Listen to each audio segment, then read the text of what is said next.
Donc, je disais on va continuer sur le module 3, sur le tableau de bord. Et puis, si on finit très tôt, on commence directement le module 4 sur le processus budgétaire. Donc, la semaine prochaine, on verra comme c'est le 31, s'il faut qu'on ajoute, parce que ça sera la fête de fin d'année, les gens seront un peu peut-être à la fête. Comme ça, on va attendre la semaine d'après pour continuer avec le nouvel an. Donc, vous verrez si vous êtes en mesure de suivre ou si on va se reposer ce jour-là. Après les fêtes de fin d'année, on va continuer.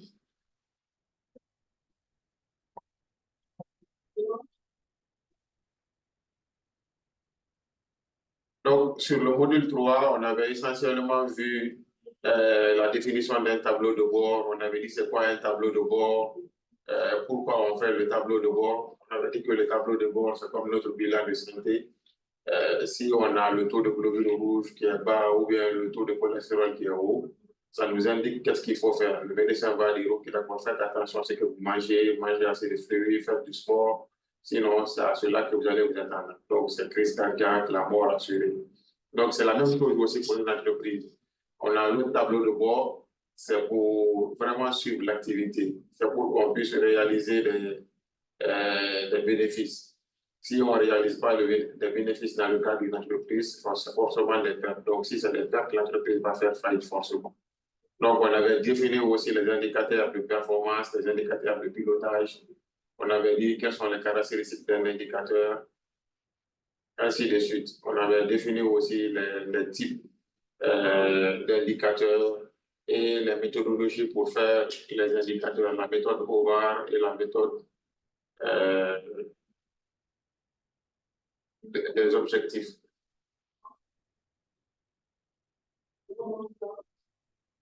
Donc, c'était les deux méthodes et les facteurs clés de succès du moins. C'était les deux méthodes pour élaborer les indicateurs, la méthode OVAR et la méthode des facteurs clés de succès. Donc, toutes ces deux méthodes permettraient d'obtenir des indicateurs performants pour un tableau de bord, pour un excellent tableau de bord avec des indicateurs qui parlent.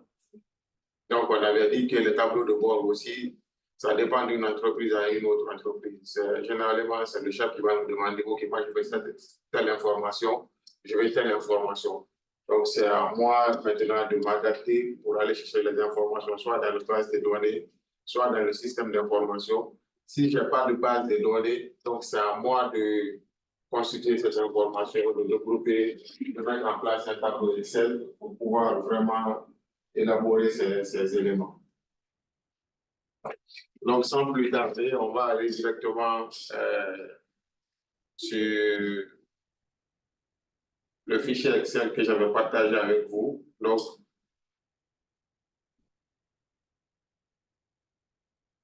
c'est ce tableau de bord. On a ici un tableau de bord sur les stocks, qui gère les stocks. Donc, ce qui est important ici, on a les différents éléments. On va essayer de faire ce tableau de bord ensemble pour l'automatiser et ainsi de suite. C'est bon, on peut continuer. Monsieur Nabé? Oui. C'est sur la plateforme là que vous avez partagé le fichier, parce que sauf erreur, moi, je ne le retrouve pas dedans. Hein. Vous n'avez pas le fichier? Non.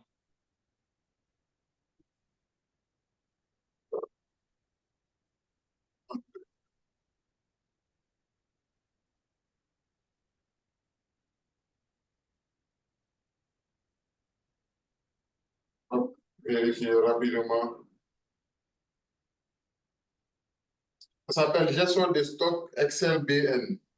C'était sur la plateforme. Après le tableau de bord COVID-19.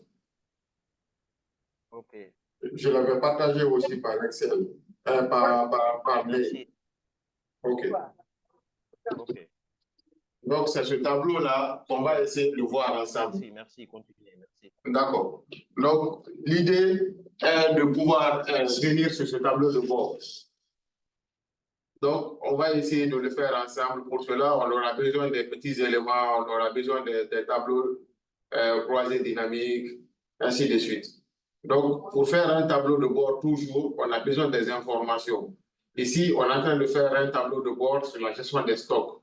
Donc, qui parle de stock va parler d'articles, va parler des différents éléments, stock minimum, stock de sécurité, les différentes familles de stock, ainsi de suite.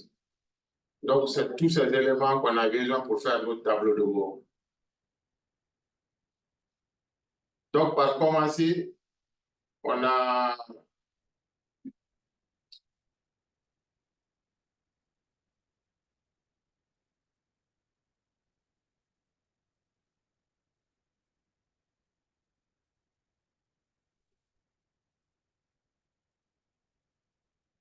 donc, on va aller pas à pas pour faire notre tableau de bord. Je vais vous montrer d'abord les éléments de mon tableau de bord qui m'ont permis de faire le tableau de bord. Et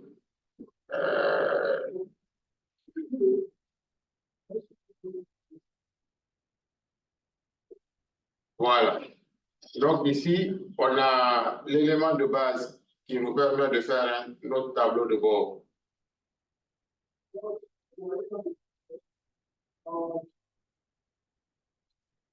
Donc ici, j'ai les références des articles parce que dans mon tableau de bord, il faut que dans ma base, il faut que je nomme les articles.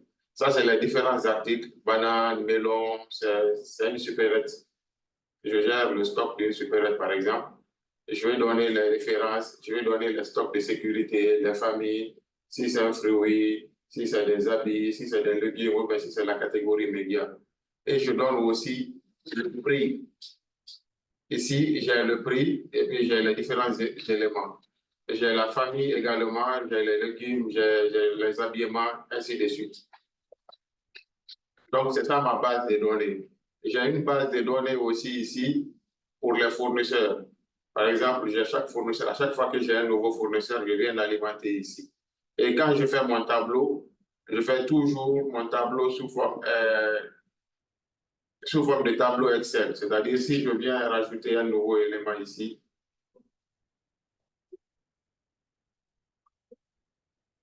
voilà, que mon tableau puisse s'incrémenter automatiquement. Donc, pourquoi je fais ce genre de tableau? C'est pour que ma base de données ou mes tableaux de croisée dynamique puissent prendre en compte tous les éléments que je vais rajouter. Si je rajoute ici Paul, c'est un nouveau client, fournisseur, je rajoute son client,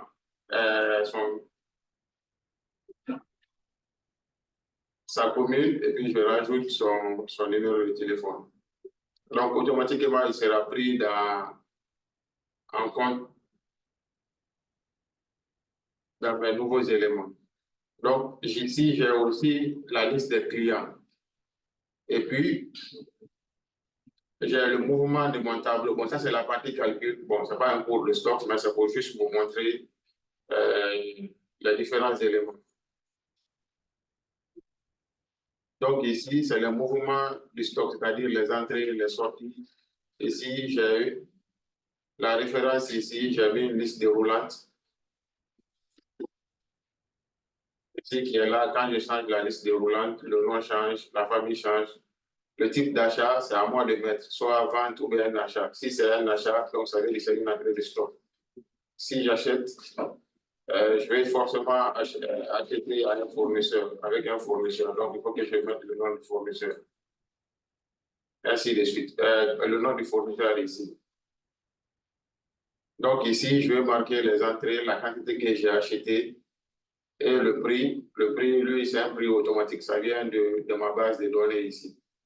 Après, j'ai la valeur de l'achat qui est multipliée sur le prix là fois la quantité. Donc, ça, c'est deux éléments qui vont aller fortement dans le tout.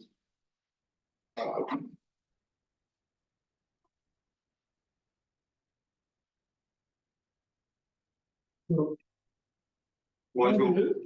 Oui, oui. Il n'y a pas de carburant, donc les autres qui sont avec. Donc, vous voyez, on a les différents éléments là. On a les achats, on a les ventes. Après, j'ai une situation ici qui me permet qui va permettre de récapituler toutes toutes les entrées et les sorties de stock que j'ai. Après, j'ai mon tableau croisé dynamique ici. Et c'est à partir de ce tableau croisé dynamique que je vais venir prendre toutes les informations dont j'ai besoin pour alimenter mon tableau de bord.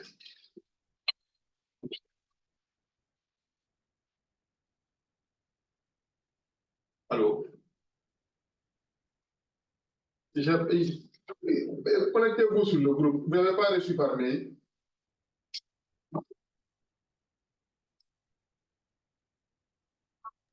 Moi, je n'ai pas reçu aussi. Hein. Le quoi? Le fichier? Oui, je ne vois pas. Le fichier est partagé dans le groupe stock. Ça s'appelle stock Boubacar. C'est partagé par mail aussi. Par mail, je n'ai pas vu. Ok, je vais chercher.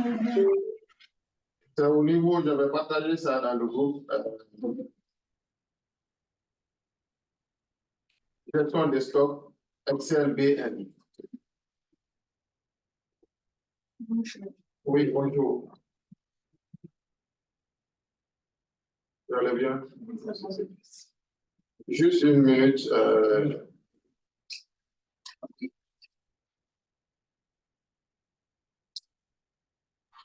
Allô, monsieur Nabé, c'est bon, j'ai vu Voilà, le fichier. exactement. Voilà. Oui. Attendez, je vais partager le lien. Il y a,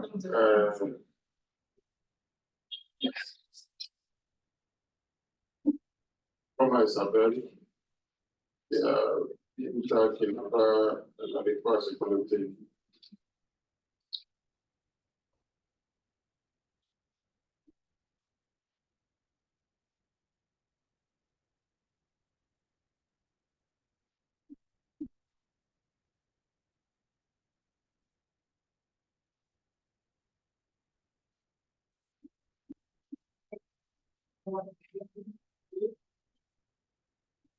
Désolé, juste une minute. Je vais partager le lien là avec.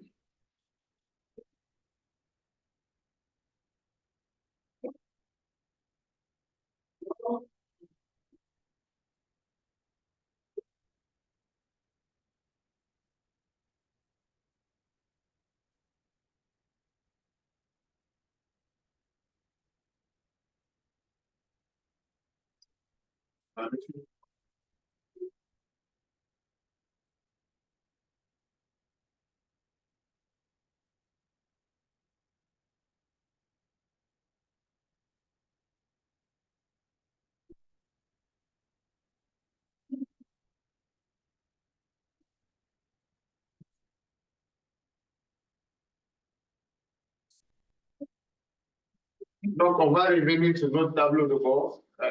Pour ceux qui viennent d'arriver, j'avais partagé le fichier dans le groupe et par mail. L'idée est de faire ce genre de tableau de bord sur les stocks. Donc, on est gestionnaire de stock. Notre chef nous dit de faire un tableau de bord sur le stock. Donc, on a besoin des différents éléments pour pouvoir constituer notre tableau de bord.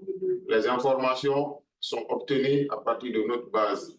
Parce que qui parle de gestion de stock va forcément mettre en place toutes les informations, soit un outil de gestion de stock, soit lui-même il va mettre un petit fichier Excel en place où il va recueillir toutes les informations qu'il a besoin.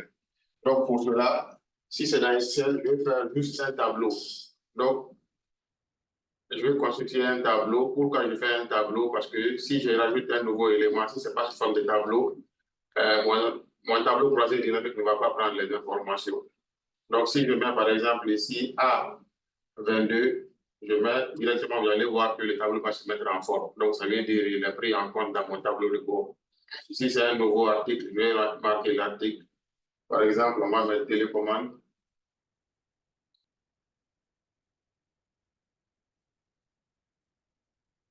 Télécommande, on va mettre le